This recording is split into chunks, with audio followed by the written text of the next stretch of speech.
Hey,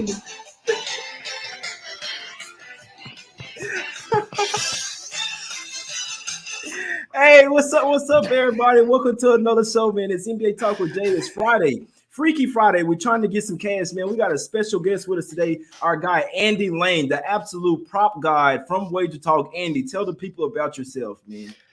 Well, been a big fan of yours for a while, and I know the entrance music, so I had to come with it hot. Had to do the chalk clap for you, man.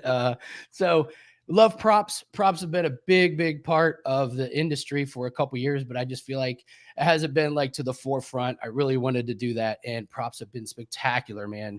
Up over 80 units on player props in the NBA so far this season. So that's what I specialize in. I do other sports. Let's talk some NBA props, man. This is going to be a good one after the trade deadline. Yeah, man, I was so excited to get Andy on the show. Like I say, guys, well, I try to do some little props, dibble and dab, but this is the guy, man. Extensive research, breaking down the trends and everything. I absolutely love it here, Andy. It's all business on this show, right? So what we're going to do, we're going to get straight into it, to these NBA games. First game up, Andy, we have the Thunder we're going to the streets of Philadelphia. We have the Thunder facing up against the 76ers. Obviously 76ers make a major trade yesterday. What does that mean? Seth Curry, Andre Drummond obviously won't be in this game. Neither will Harden or Paul Millsap. So, and they do have the Cavs on deck tomorrow, Andy. This one's pretty simple for me. It's tough to take the Thunder, but do I necessarily want to trust the 76ers here in an uninspiring game? And they have a much bigger game tomorrow against the big and bad Cavs here. So you liking something in this game? Maybe Joel Embiid props if he plays? You know, they got his points at 33.5, and it's a monster. It's a monster number. But guess what? I'm playing the over because you just mentioned it. Without Seth Curry, that he tends to go over just about every time they don't have Seth. And now they don't have Drummond. Right. So what's the rotation look like? He's in line for a lot of minutes and a lot of production. Maxi's questionable. He's dealing with a hamstring. I would think he would muscle through it. Even if Embiid doesn't get to over 33 minutes because we expect this to be a blowout, he's going to be doing the scoring for him. I think he gets to 40 in this game, and it may be one of those where he plays 30 minutes and has 40 points. I'm not taking an under, and without Drummond and without Seth Curry there, I think it's going to be a one-man show tonight, and he's going to be guarded by Derek Favors. So a little bit of a mismatch there for me on that one. Yeah, huge mismatch, man. Then back up coming off of that, Robinson Earl, if he's out of protocols, and Darius Bazley, these guys should get eaten up. I'll be honest here. Me looking at sides, I do think that it could possibly be too many points here. I do lean the Thunder, probably not going to take it, but me looking, I think this is a huge look ahead spot, uninspiring game, right, Andy? We've seen the 76ers all year come in these type of games, get down to teams like the Magic by double digits at halftime, and then having to come all the way back to win the game. The 76ers will be perfectly fine by winning this game 5, 6, 7 points, not necessarily have to blow these guys out. Like I say, with them having the big and bad Cavs on deck, interconference matchup there, you're going up against a Western Conference team, the Thunder. I could just really see these guys looking ahead to this game. But like you said, Joel Embiid, as long as he plays, I could see him going bunkers in this game. Most of the offense will come through him. And with Maxey being questionable with a hamstring, what do I always say? Hamstring and Achilles, these guys are probably likely to sit in this one. So it'd be interesting to see what happens. But yeah, as long as Embiid plays,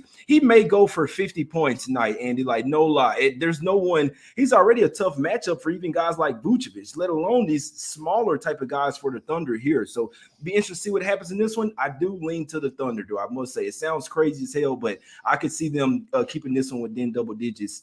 Let's go over here to the streets of Indiana here. Andy, we got the Pacers versus the Cavs, right? We know that Darius Garland did just get ruled out. They do have LeVert in there. They're going up against his old team, right? They just traded. These teams just played as well. The Pacers were up 19 points in that game, right, Andy? Before the Cavs come storming all the way back to win by double digits. Garland was out in that game as well. Do you think that the Cavs can get it done again without Garland? Well, you know, I'm from the streets of Indianapolis, right? I live in Indianapolis. Okay. Oh, yeah. So I follow this Pacers team. They completely fleeced Sacramento. I can't believe Sacramento keeps doing these. I can't believe we got Halliburton and then Hield to come in, because the Sabonis Turner combo was just not working. Like, one of them needed to go. I think they're both good players. It just wasn't working together. So to eliminate one of them and to get them back, I'm excited for the future. Big news, Garland has just been ruled out. So throws off some of the player props. It also throws off the line. We're seeing money coming in on Indiana right now. If I'm looking at player props, I think you got to look towards Jared Allen tonight. You can look at points or you can look at rebounds, but Turner's out. Sabonis isn't here. I do like Batadze. I think he's frisky. He's not a great rebounder, and Jared Allen is. So it's a huge mismatch. I'm looking at Jared Allen. They got his points at 15.5. Without Garland, that takes away a big time score. I mean, I had him over 19.5 points. So if I'm looking at that, that's 20 points that need to be like given to somewhere. LeVert will obviously take some of them. Allen's got the big mismatch. So I look for Allen and Mobley to feast. But look at Jared Allen over his points. Yeah, I'm with you on that. This is another one where there's not a ton of size down low to keep him away. We know that Turner's not even playing right now. Sabonis, he's playing in Sacramento. I'm with you. I don't know why Sacramento if they did it because they couldn't get rid of De'Aaron Fox, so they had to let one of them go. But they did. I'll be honest, the Kings kind of got some ballers now. I'm a big fan of Sabonis, Andy. I know if I was a Pacers fan, I'd be pissed to see him go. Get Miles Turner out of here. We want to keep Sabonis, man, but maybe he wasn't necessarily connecting well with Carlisle. Like I say, this is in theory revenge spot times 2. They've lost 2 times already this year to the Cavs. The most recent one, they actually, like I say, they led by 19 before letting these guys come all the way back. But that just goes to show you how bad the Pacers are. But they did turn up for a little while. You got the Cavs. They're 1-4 against the spread last 5 in Indy. They're also 0-3-1 against the spread last 4 games on the road, land points. So be interested to see what happens. But like I also say, the Pacers don't have a center right now. They did get some wings, so I do like that that Jared Allen should feast here, and Mobley as well for that matter here. Probably go bunkers on the rebounds as well in this one. So should be a fast-paced type of game. Garland's not out there. Maybe LeVert tries to really show up his old team, but I can't wait to watch this game. It's not something I've made a bet on. I like Andy's looks there with Jared Allen points. Let's go over here to the streets of Detroit. Andy, we got both teams coming in off 6-game losing streaks. Which team can we trust, right? Obviously, the Hornets, they've won 10 straight meetings versus the Pistons, right, Andy? They just smacked them up earlier this season, 140-111. Obviously, they still had Gordon Hayward in the mixed in. He won't be in for this one. I don't think so, but man, it's tough to take the Pistons, right? But you have a look in this game. What prop we looking at here? Oh boy. So at first glance, you're going, I'm not betting on the Hornets laying points. There's no way I'm laying on these guys. They're fighting. Is this going to be a game where they shoot 43% from 3, or is it going to be a game where they shoot 14% from 3? So you're like, okay, I'm not going to take them. And then you look over and you go, oh, the Pistons, and Cade Cunningham's questionable. Great. So we had a Jeremy Grant sighting in their last game. He actually decided it was a game he's going to score some points. Sadiq Bey can shoot the ball, but I'm looking at LaMelo Ball. This is a really, really good matchup for him. And what I like is we got him on a breakout game. He had 3 games in a row, bad shooting, and went way under his points total. So I like to try and catch these guys when they're coming on a downswing and they start that uptrend. Can I get them for 3 or 4 games in a row? Breakout game against Chicago. Shooting percentage from 3 and from the field went up 33 points. And Detroit stinks against shooting guards, 7th worst in the NBA. So they give up an average of 23 points to just that position. So we saw LaMelo hit some threes. And when LaMelo hits threes, what he does next game is he takes a lot of shots. So we get volume with LaMelo. And if he gets going in the first quarter, he's going to sail over this one. Yeah, I could see LaMelo Ball possibly going off for a triple-double in this one, man. Teams just have fun versus the Pistons. We know that this team is necessarily trying to win games right now, right? So the Hornets, they do have the Grizzlies on deck tomorrow. So betting spread-wise, I do worry about I'll tell you this right now. I'm not laying 7 points with a team that's lost 6 straight games. This team is in disarray right now. This is one where I try to focus in on some props. Andy, we know that LaMelo Ball just made the All-Star team or whatever. Obviously, he had to have some guys out or whatever, but still he's in there, so he's going to be playing with some confidence. I did see that they will have Harold, that he's possible to make his debut today. So it obviously with the Pistons, you never know which team you're going to get. Are they going to get the team that's fighting, that's scrappy as a home dog, or are you going to get the one that lays down and gets smacked up by 30? And like you say, Cade Cunningham, I'm definitely not interested in backing the Pistons without their best facilitator out there, the best player on the team. It's not Jeremy Grant. They just tried to trade him, man. So no lean on the side. It's hard for me to 2 teams.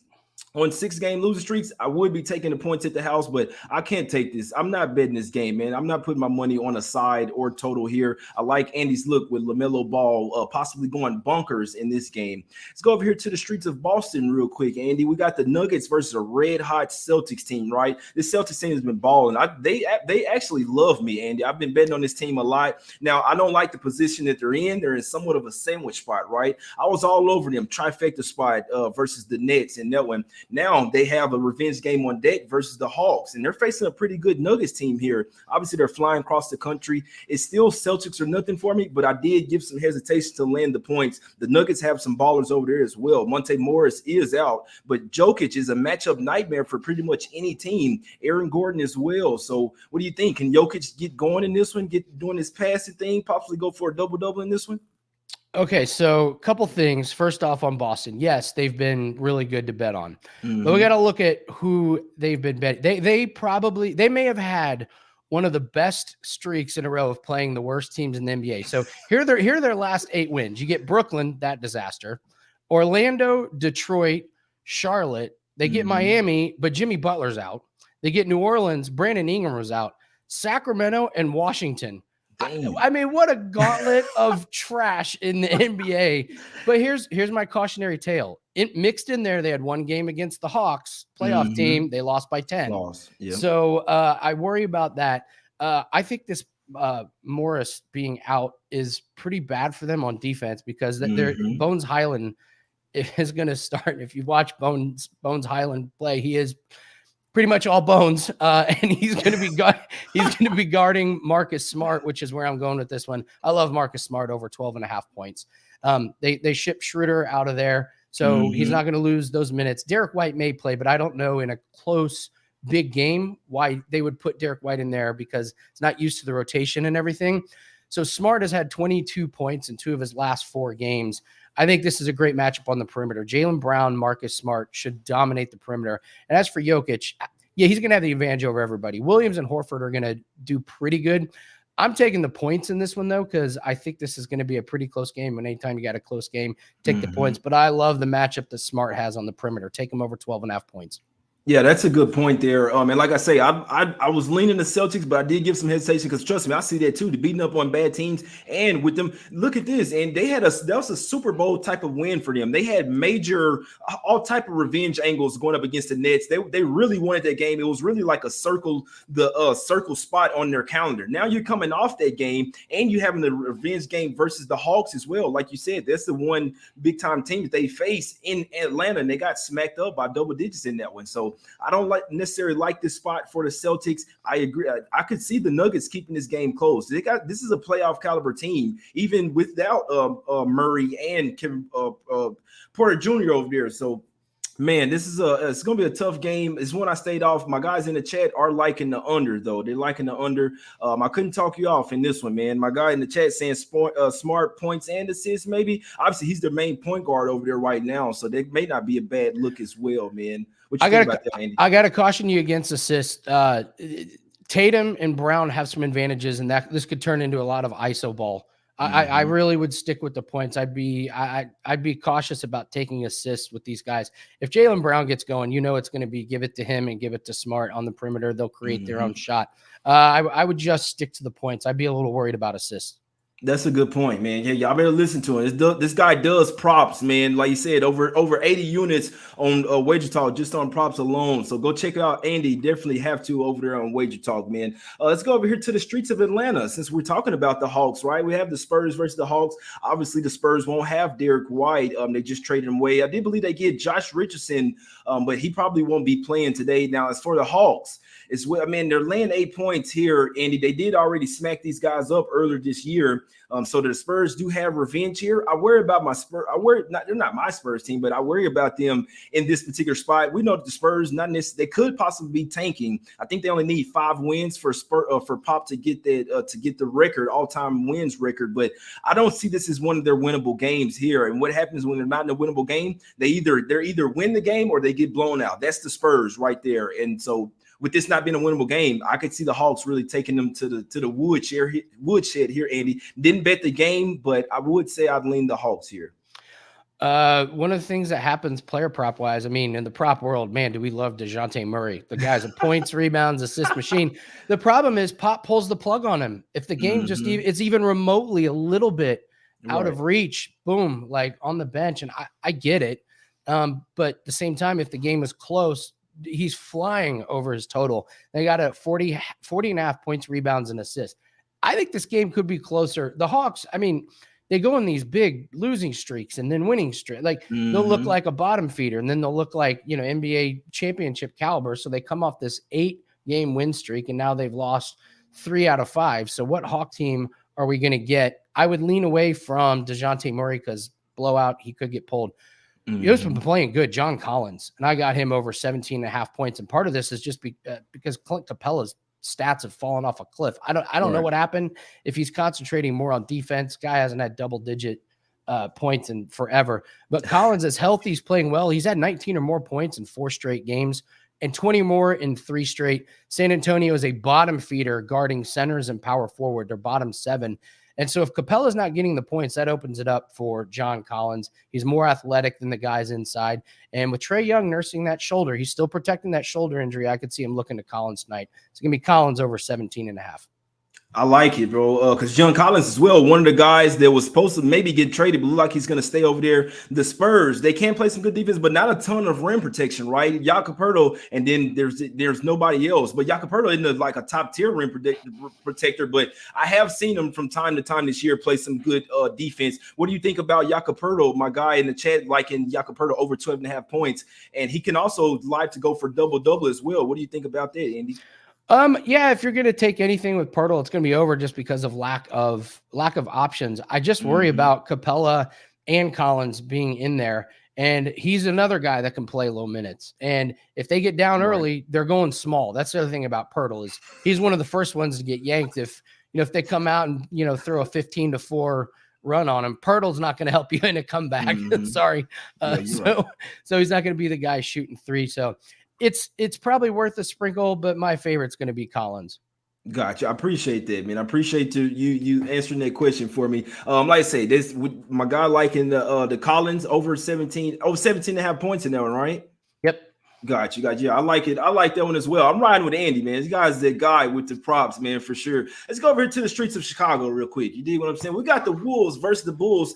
Top player of the day, Wolves plus the 3. We're taking the points with the much better defensive team. I'm talking about light years better defensive team, if you ask me. I don't know if you guys are watching, but this Bulls defense is ass right now. I mean, that's why you're seeing a total of 241 and a half here. It's mainly because of the Bulls. Now, the Wolves, they did just drop their game versus Sacramento. I don't give them too much flack for that, right? It was a back-to-back home game. You're supposed to see the team that lost the game in their home arena come back with more fire and energy. Obviously, they just had Sabonis and the guys out there. So I don't put that on the Wolves, and they still had a lead in the game, just lost it late. They were probably looking ahead to this game, man. Obviously, going up against Zach LaVine. I'm sure Karl-Anthony Towns is turned up for this one. Now, he did injure his shooting hand, his thumb. I'm watching the post-game interviews last night, but I don't see him on the injury report. So it'd be interesting to see what happens in this one. Wolves, 5-0 against the spread last 5 following a loss of 10 or more points. They're 9-3 against the spread last 12 meetings. 8-2-1 against the spread last 11 games after a straight up loss. And you got the last 5 games in the defensively. Wolves are 16th over the last 5 games. The Bulls almost dead last, 29th. Offensive efficiency, number 2 for the Wolves. Now, the Bulls, obviously, damn good offensive team. They're still at number 6. Now, rebounding, the Wolves are 13th last 5 games. The Bulls, 25th. They're going to get eaten up on the boards. Jared Vanderbilt, Karl-Anthony Towns should give Vucevic fits tonight, man. I like the Wolves. They have more size, more length, more defense as well. I also think they're a better coach team. Give me the Wolves here plus the points here, Andy. Could you talk me off this one? No, I can't talk you off of it. The defense has just been tough to watch. I want to you mentioned the hand injury for Karl-Anthony Towns. So they have his point total at 25 and a half. He's gone under 5 games in a row. This could be a situation where he's not taking as many shots as he normally did because of the hand, but it also could be just they have a lot of scorers. D'Angelo Russell is back. Anthony Edwards is really cementing himself as a premier scorer. And then you just look at these totals: 24, 21, 24, 25, and 21. And these are in wins with lots of points. So if he's not getting there in some of these games, I would caution playing the over on Towns. I'm also going to wait and see what the number is on D'Angelo Russell. If he's going to be playing tonight, all day, give me the points, rebounds, and assists. He's gone over 2 out of 3 since he came back from injury from a shin. He looks probable tonight. So if they throw this number at like 27 or 28.5 PRA, I'm going to be all over him. And I'm not taking DeMar DeRozan unders. Are you? No chance. No chance. I mean, he was playing better than him right now. His total's 28.5. And all he's done is just put up 30 points night after night after night. So I would look at Towns sprinkle on the under, but DeRozan and D'Angelo Russell should have big games. Yeah, no, I could see that. Angelo in the chat, man, I appreciate you for the $20 donation, my guy. I really appreciate that. Everybody in the chat, we appreciate y'all. You make the show, right? So drop your plays, drop your props, any questions as well, man. Drop them in the chat. We all trying to get some cash together. I like the Wolves here, man. Like I say, and to be honest with you, I do think they'll be keyed in on LaVine and DeRozan. You key in on those guys, make the rest of the team beat you. Obviously, DeRozan could still go off for 30 in his sleep. They are the home team. He baits fouls, but this Wolves team, they have some defenders over there coming off the bench as well. I know that their bench let them down last game. They know they didn't came out with enough energy, passion, or greediness, right? I think we see it today. I see 72% of the tickets coming in on the Bulls here, but the line has dropped from 4 to 3. I like the Wolves here, guys. If y'all know, you've been watching the show, I was raised by Wolves. We cashing with the Wolves tonight, Andy. I like them. Cashing one of these dogs, my guys. Let's go over here to the last game of the day, Andy. We're going to the streets of Utah, right? Salt Lake City. We have the Magic versus the Jazz. The streets of Utah. The mountain. We're going to the mountain ranges. But Gobert may be back tonight, right? The Jazz have been starting to get into a little groove here, Andy. Do you think the Magic already beat them one time this season? Do the Jazz come in here and get some revenge? Is the spread too high? Are we looking at some Donovan Mitchell props? What are we doing in this one? You got to wait and get the Gobert news. I know people wouldn't get bets, and you just have to. It's two different teams when he's in there. So you just have to be patient. You could look to Donovan Mitchell. They dropped his point total to 23.5 because he had a bad game last time, but I would expect him to play well. If Gobert is in there, I'm looking to Franz Wagner to go under his point total. He started to shoot the ball more, except he's making less of them. And this is just not a good matchup for him. He's going to be small forward, and if Gobert's inside, that is going to eat up a lot of paint, which he's not used to. You just got to wait and see Gobert. If Gobert's out, I would look at Mitchell and Bogdanovich because they've been doing a lion's share of the work. But got to be patient on this one. I won't make any plays until I see what the Gobert news is.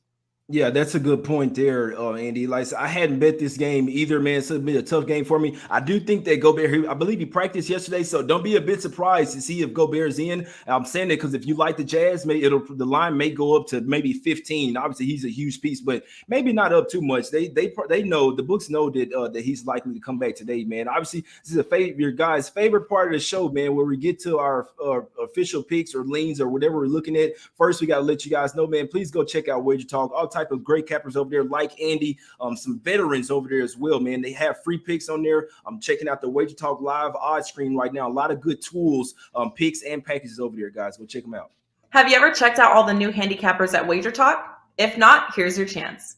All NBA Talk with J Money viewers who are new to WagerTalk can get a one-day all-access pass to the handicapper of their choice for only $1 versus a regular price of $39 using coupon code J1 when checking out. Our new roster of experts is 25 deep, covering sports from around the world, giving you tons of options to choose from. All you have to do to redeem this offer is be a first-time WagerTalk customer. Go to WagerTalk.com, choose a handicapper of your choice, use coupon code J1 when checking out on a one-day all-access pass, and get a full day of picks for only $1. Sounds like a damn good deal to me, Andy, especially with the Super Bowl come up as well. All type of props, packages. This is the NFL show, so if you like some great NFL plays, go check them out at WagerTalk. Use promo code J1. You get a whole day of packages for less than $1, not even dollars, some cents over there, Andy. What you liking today, my guy? And tell the people what you got going over there at WagerTalk, brother. We got NBA. Every day we have an NBA play of the day, and that play comes attached with all of our props and plays that we will have for that day. So if you're looking for just one play, we've got you covered. If you're a volume better and you like to have 6 or 7, we got those covered as well. Super Bowl prop pack is up. We've turned a profit every playoff week in the NFL. Very, very proud about that. Best bet. I mentioned it earlier, but LaMelo Ball over 21.5. He should just feast on this Pistons team, and that's going to be my top play. Last game against Memphis, Desmond Bane and John Morant just tore him up, and then against the Mavericks, Doncic had 33, who apparently is rejuvenized now that Porzingis isn't there anymore. Which went for a 50 burger, Andy. The Luka haters don't want to talk about that. My guy had 28 points in like the first 13 minutes of the game. Yeah, they don't want to talk about that. I'm sad that Porzingis has gone there because we had a really funny trend. When Doncic didn't play, Porzingis flew over his points, rebounds, and assists. When Doncic was there, he was way under. So I'm sad that cash cow is gone. Oh, but man. look, yeah, I know. So look for LaMelo to exploit a really bad Pistons perimeter. That's my favorite play. I like it, man. We appreciate everybody for tuning in as well, man. Andy gave out a prop on every game. So if you're just coming to check out the late segment just for the free plays, go check out the full show, man. Andy literally gave out a free prop for every single game. For me today, man, I'm rocking with the Wolves plus the 3. It was at +4 this morning. Could go down even more. There's a lot of questionable tags for the Wolves on the injury report. These guys are playing, man. Pat Bev, he's playing. He's from Chicago. These guys are coming to ball out, show up. Zach LaVine, them. I know that the Bulls have the better record. They've been balling. Have the better offense, to be honest with you. I'm taking the better defense with the points, guys. On the road, it's a bounce back game as well. Give me the Wolves here, plus the 3, top play today. We cashing with the Wolves tonight, man. We like it. I appreciate Andy doing the show with me, man. Go check him out on Twitter. Go follow him right now at Bump Sports. You can follow me as well at J Money is Money. We always trying to get some cash. We love you guys. Hit the like button, subscribe, and we out.